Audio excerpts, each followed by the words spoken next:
Ассаламу алейкум, урматтуу мусулман бир туугандарыбыз. 12 айдын султаны болгон ыйык Рамазан айы келе жатат. Барыңыздарды ушул куттуу, берекелүү, нурдуу ай менен куттуктайм.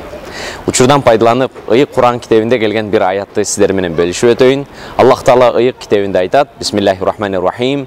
Я айюхаллазина аману кутиба алейкумус-сияму кама кутиба алаллазина мин кабликум лааллакум таттакун дейт. Бул аяттын мааниси Аллах Таала силерге чейинки үммөттөргө орозо парз кылгандай эле силерге дагы орозону парз кылды.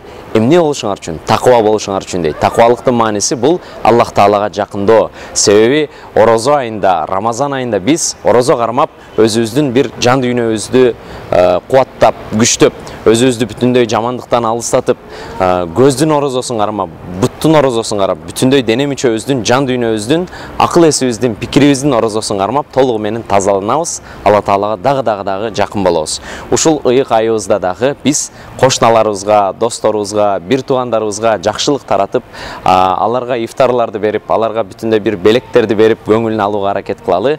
Ушул айыбызды Кудай Таалам баарыбызга берекелүү болсун, куттуу болсун. Ассаламу алейкум ва рахматуллахи ва баракатух.